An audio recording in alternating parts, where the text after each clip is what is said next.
The Cannes Film Festival is currently on. The festival began in 1946 in Paris, celebrating the best of cinema from all around the world. The festival was called the International Film Festival till 2003. Cannes is truly showcase some great cinema from the world over, including some very notable Indian selections. Now, in this episode of mine today, I want to talk about my favorite 20 films which won the Palme d'Or at Cannes. Palme d'Or is awarded to the best film of the festival. Now, over the years, there have been around 75 films which have won the Palme d'Or at Cannes, and needless to say, I haven't watched all of them.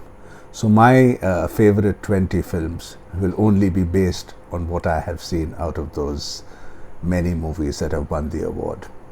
Like all lists, it's a subjective list. It's merely a reflection of my favorite films, and my apologies in advance if some of your favorites are not mentioned in my list.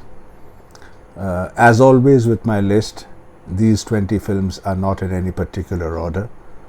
They are randomly placed, and in today's episode I will share with you the numbers 20 to 11 of my list, and there will be a future episode in which my top 10 shall be revealed. At number 20, I want to talk about this film called Rosetta. Rosetta came in 1999 and was directed by the Belgian sibling pair of Jean-Pierre and Luc Dardenne. Now, this brilliant auteur sibling pair from Belgium actually won 2 Palme d'Ors at Cannes. Rosetta is the first of them and my pick. It's a brilliant story about this young teenage girl, Rosetta, who grows up living in a trailer with her alcoholic mother and her struggle to get a job for herself. It's a fantastic movie, a little difficult to get now 25 years later, but all the same, if you haven't watched it, do watch it, for it is a beautiful movie. At number 20 in my list, Rosetta. At number 19 is yet another favorite film of mine, starring 2 very favorite actors of mine, Gene Hackman and Al Pacino, and the movie is Scarecrows, directed by Jerry Schwartzberg. Scarecrows is about these 2 men who are on the road and who try to start a business, but every time they want to start something, it ends up as a dismal failure. And their life and their journey is what this movie is about. It's a great film and one of the first really good films which later would be classified as buddy films.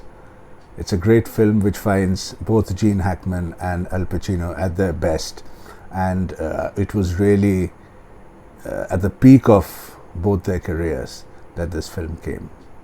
Do watch it if you haven't. At number 19, Scarecrows. At number 18 is another film which I really like. It's the film called Elephant from 2003, directed by Gus Van Sant.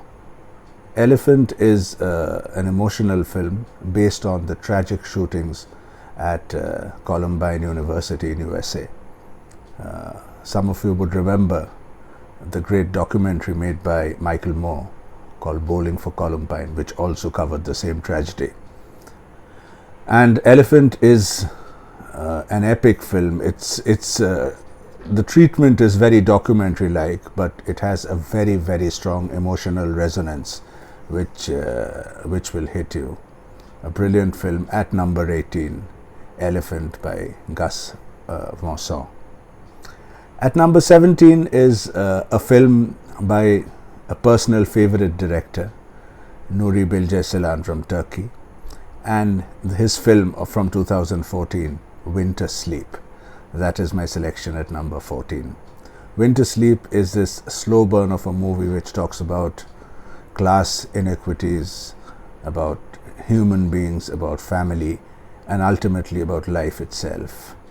It's a brilliant meditative kind of a film.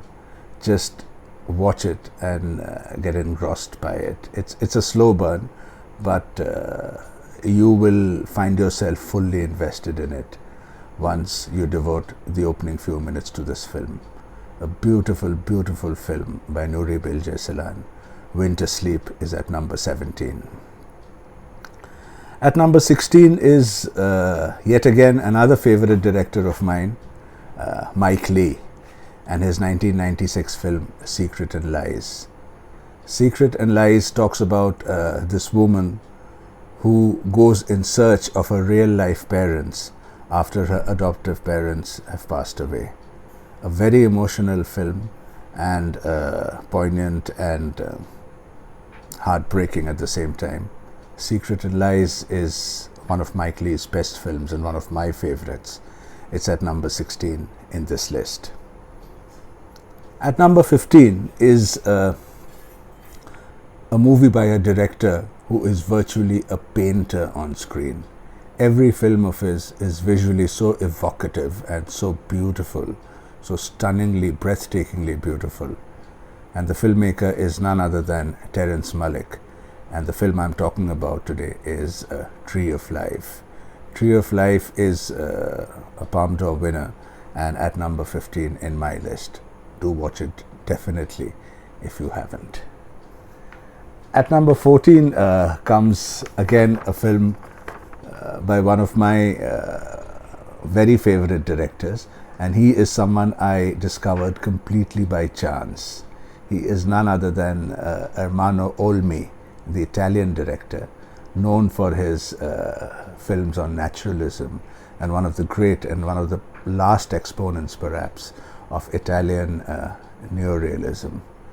His films are self-admittedly influenced by works of masters like Ingmar Bergman and Satyajit Ray. And this film, which is number 14 on the list, is The Tree of Wooden Clogs. And it charts the tale of four Italian farming families at the turn of the century. It's a beautiful movie not to be missed at all. The Tree of Wooden Clogs, directed by Ermanno Olmi.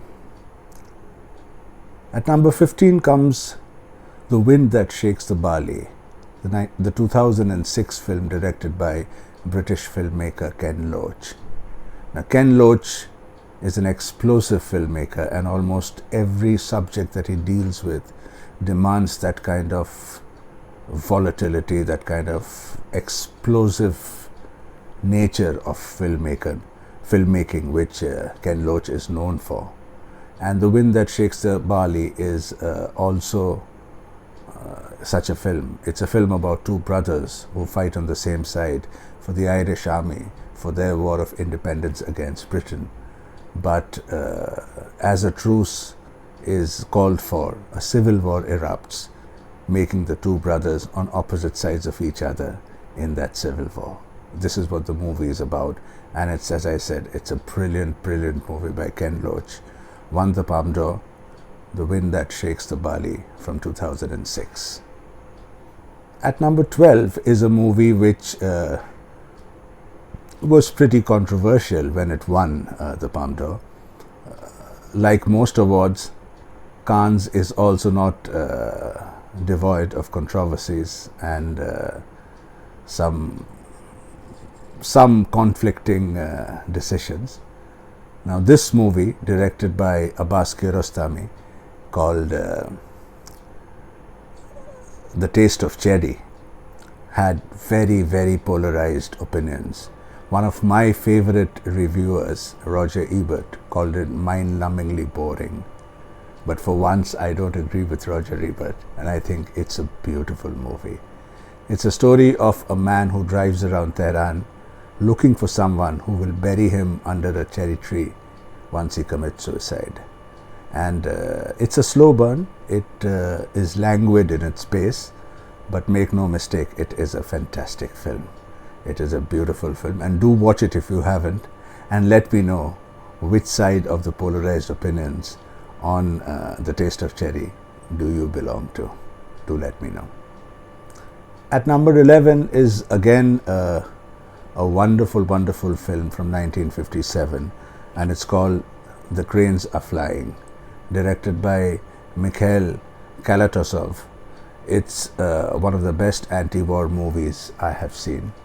It's a story of the lives of the Soviet people at the time of the war, and in particular is a love story about a young Soviet girl and her man who is called to duty for war, and what happens after that. It's a wonderful, beautiful film. Don't miss it if you haven't seen it already. The Cranes Are Flying at number 11. Well, so these are my, this concludes the first half of my list of top 20 films. I have covered number 20 to number 11 in this episode, and in the next one I will cover my top 10 favorites.